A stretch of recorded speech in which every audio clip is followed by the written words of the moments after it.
artists who, you know, have terrible, violent, negative, sexist, murderous lyrics. But I'm one producer out of thousands. As I said before, everyone's an artist, everyone's a producer.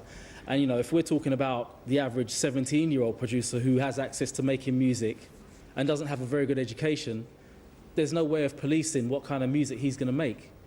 You know, I don't make music from a council estate. I make music from where I live. You know, I'm not right in the middle of, you know, the problem. Okay.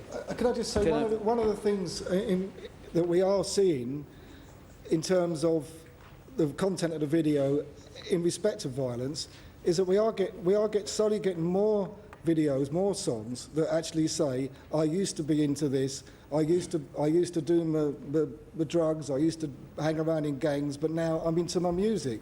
Yes. That's very encouraging.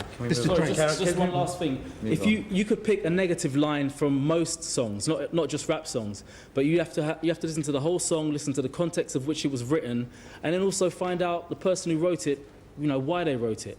See, I mean, that line you quoted quite well about murder, you know, I don't know what context the song was written. He could have been feeling a certain way or witnessed a certain thing, you know, that made him write that. I listen to a lot of records. Can we move on, please, David? Okay. Mr. Oates, because we need... Came in, we were discussing the lyrics of Tom Jones' Delilah, which you may remember involved him stabbing his adulterous lover to death. And as far as I remember, there wasn't a spate of copycat Tom Jones murders. But I think the thing is, just going back a tiny... I think that the issue that worries me, and it goes back, Andy, to your answer a little bit earlier, the thing that worries me about some of this is that there is a body of academic research which clearly confirms the risk of desensitisation of young children when they are young people, when they are exposed. And you know, I take your point, Roger, completely, that it's not music alone.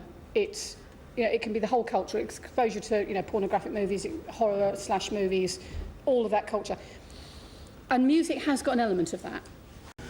If we actually saw the way some of these crews and youngsters organise their business aspect of their music, you'd see that, you know, they're stockbrokers right there, they're bankers, they're entrepreneurs, they're businessmen. They have CDs, they go to manufacturing plants, they press it, they record it, they make it. Walk down Oxford Street right now or Regent Street and, you know, to people like myself, they'll offer to sell you one. That's a salesman right there. But those legit avenues of doing those roles, those jobs, were closed when they were 14 or 15 in the education system.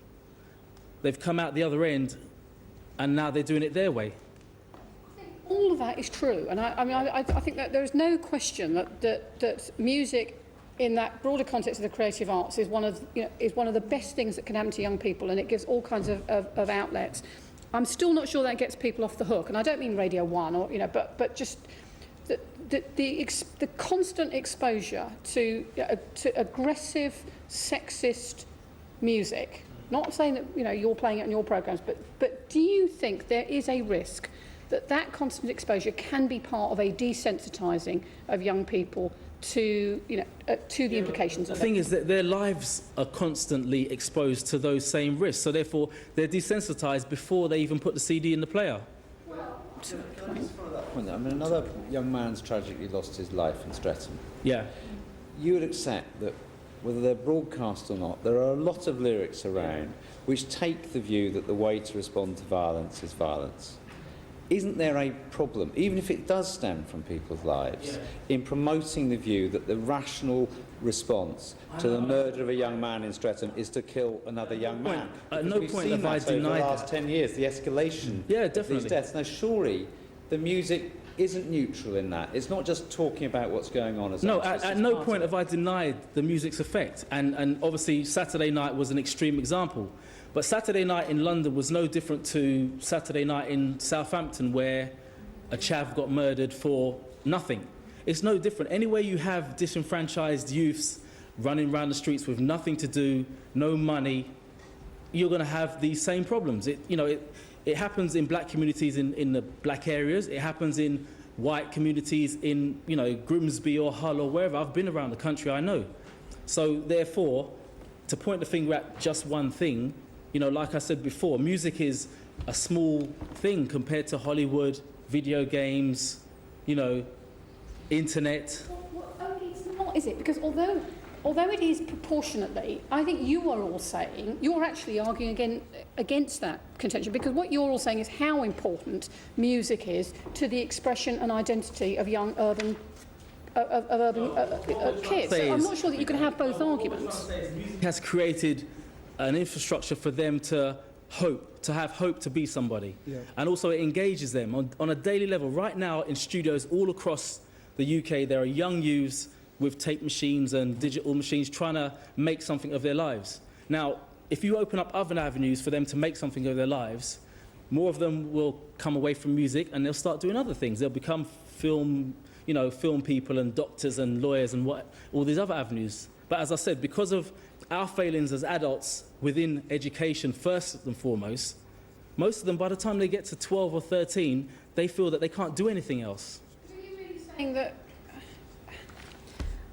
I'm not sure that. I think that young people could have that passion an opportunity to explore themselves through music without, at the same time, having all of the music, that's not all, that's wrong, but I mean, such a high proportion of the music that they hear themselves exposed to being aggressive, racist, misogynistic. If you're, for example, Will Smith raps. He's a famous actor, he raps, okay? Now, when he raps, you love Will Smith, right? There you go. When he raps, he doesn't swear, he says he doesn't swear, he raps about positivity, you know, love and flowers. That's his life, and that's how he grew up. Even before being famous, he's from a really nice residential area, Philadelphia, mum and dad at home, a dog, etc. Now, 50 Cent now, who is obviously a famous rapper as well, his mother was murdered when he was 8, father never knew him, blah, blah, blah. Now, you tell me, you know, what do you expect from these two individuals as far as their dialogue of their lives? What do you expect them to talk about? Will Smith does what Will Smith does. You know, and we're not even mentioning him because he sold millions of records and is on our big screens every day as a positive role model. You know, we're not talking about him, are we? I've got something to add to this point. I mean, I think as a broadcaster, as opposed to just... You know, there has been some violence associated with, you know, with clubs and gigs. And I just wonder whether, you know, you would argue that is kind of just inevitable where you've got the urban scene concentrated in the clubs, or whether there's something else going on. No, it's nothing to do with the actual venue. It's just a case of that's where people congregate. And if there's arguments between individuals, you're going to find it where people congregate, that's all. I mean, most of the clubs now are actually closed.